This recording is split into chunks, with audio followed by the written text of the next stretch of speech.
नमस्कार। आज मैं राम भक्त शबरी जी की कहानी आपको सुना रही हूँ। शबरी जी का जन्म भील कुल में हुआ था। वे भील सरदार की एकमात्र पुत्री थीं। उनका हृदय बड़ा ही कोमल था।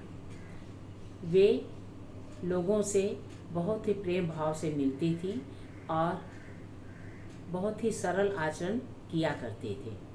बचपन से ही उनमें ईश्वर भक्ति के प्रति अद्भुत लगाव था। जैसे वे बड़ी होती गई, भगवान के प्रति उनके मन में भक्ति बढ़ती ही गई।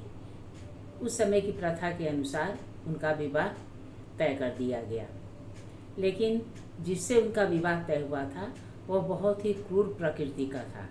पशु के समान आचरण करता था। शबरी के विवाह में बहुत सारे पशु बलि के लिए लाए गए। जब शबरी ने जाना कि ये विशाल पशु झुंड उनके विवाह में बलि दिए जाएंगे, तो उनका हृदय हाहाकार कर उठा। उनका कोमल हृदय इसके लिए तैयार नहीं था। एक दिन रात में वे चुपचाप उठी और पिता की मर्यादा की परवाह किए बगैर जंगल की ओर निकल गई। जंगल में वह इधर उधर भटकने लगी, कंदमूल खाकर अपना जीवन व्यतीत करने लगी। फिर उन्होंने सोचा कि क्यों नहीं मैं संत की सेवा किया करूं। लेकिन वे अस्पृश्य समझी जाती थी और किसी को अपना परिचय भी नहीं दे सकती थी। इसीलिए रात में उठकर वे लकड़ियों का गट्ठर बनाती और ऋषियों के आश्रम में रख जाया करती थी। उनके आने जाने के मार्ग को साफ किया करती थी, कंकड़ को बीन कर एक तरफ कर देती थी और घास को भी उखाड़ दिया करती थी तथा रास्ते को साफ सुथरा करती थी। यह क्रम बहुत दिनों तक चलता रहा। ऋषि लोग बड़े आश्चर्य में रहते थे कि कौन ऐसा हरिभक्त आ गया जो कि चुपचाप चोरी से सेवा किया करता है। एक आश्रम में मतंग ऋषि थे। उन्होंने अपने शिष्यों को कहा कि देखो, पता लगाओ कौन ऐसा ईश्वर भक्त है जो चुपचाप चोरी से सेवा किया करता है। एक दिन आधी रात में शबरी ने जैसे ही लकड़ियों का बोझ रखा, पहरा दे रहे शिष्यों ने उसे पकड़ लिया। वह डर के मारे थर-थर कांपने लगी और संकोच से वे जमीन में गड़ी जा रही थी। शिष्यों ने उसे पकड़ा और मतंग ऋषि के सामने ले आए। वे भयभीत होकर मतंग ऋषि के चरणों पर गिर पड़ी और प्रार्थना करने लगी कि उसे छोड़ दिया जाए। ऋषि ने उसे ध्यान से देखा और समझ गए कि यह हरिभक्ता है।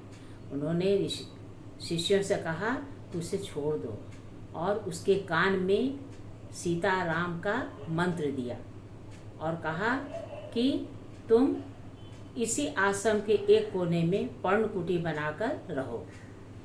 उन्होंने कहा कि तुम्हें शीघ्र ही राम मिलेंगे और वही तुम्हारा उद्धार करेंगे।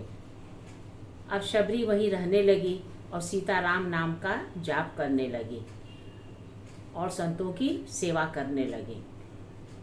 एक दिन ऋषि ने कहा कि अब मेरे परलोक धाम का समय आ गया है और उन्होंने योग से अपने शरीर को छोड़ दिया।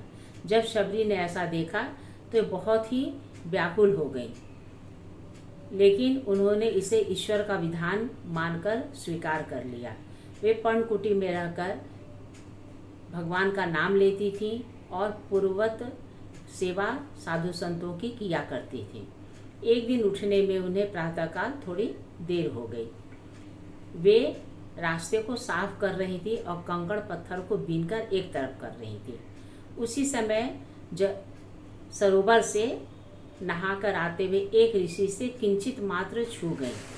वे अस्पृश्य थी, इसीलिए उस ऋषि ने इन्हें खूब फटकारा और वे पुनः थोड़ा सोच विचार करके सरोवर में नहाने के लिए चले गए।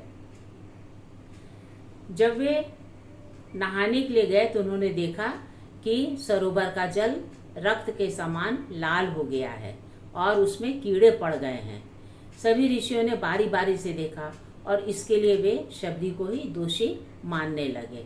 अब शबरी बेचारी बहुत परेशान हो गई, लेकिन क्या करती, वह आश्रम में ही रहकर भजन पूजन करती थी और आने जाने वाले लोगों के लिए मार्ग साफ करती थी। इधर शबरी ने सुना कि श्री राम वन से कुटिया की तरफ आने वाले हैं, पर्णकुटी की तरफ आने वाले हैं। तो वह पेड़ों से बेर इकट्ठा करती थी और उन्हें चक्कर देखती थी। जो फल मीठे होते थे जिस पेड़ के, उसे वह तोड़कर रख देती थी और इसी तरह से फलों को भी चखती थी।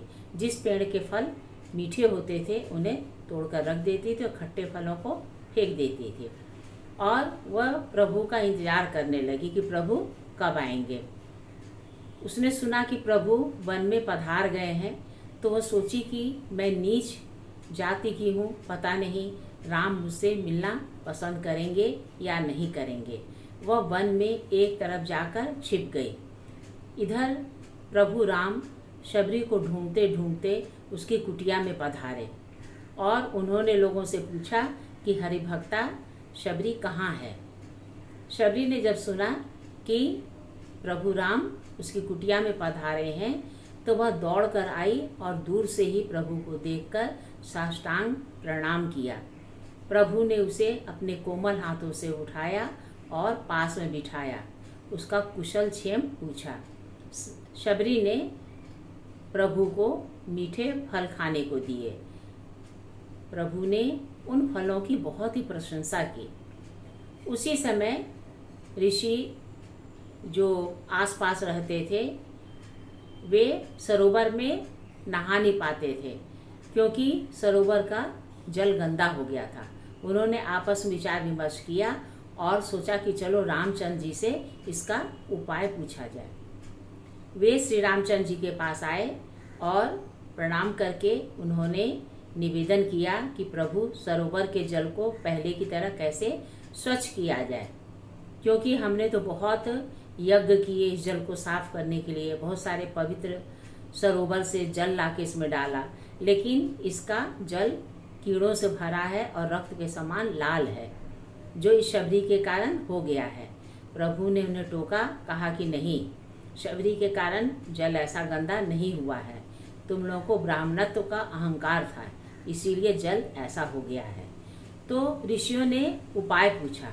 प्रभु ने कहा इसका उपाय एक ही है। सर्वप्रथम आप लोग शबरी के चरणों का स्पर्श कीजिए और सरोवर का जल लाकर शबरी के चरण से स्पर्श कराइए। लोगों ने ऐसा ही किया और सरोवर का जल ज्यों का त्यों हो गया। प्रभु उनकी कुटिया में बहुत देर तक बैठे रहे। शबरी ने उन्हें कहा कि आप सीता माता को पाने के लिए सुग्रीव से मित्रता कर लीजिए और उनकी सहायता से ही आप सीता माता को पा सकेंगे। वे श्री राम को देखकर बहुत ही प्रसन्न हो गईं।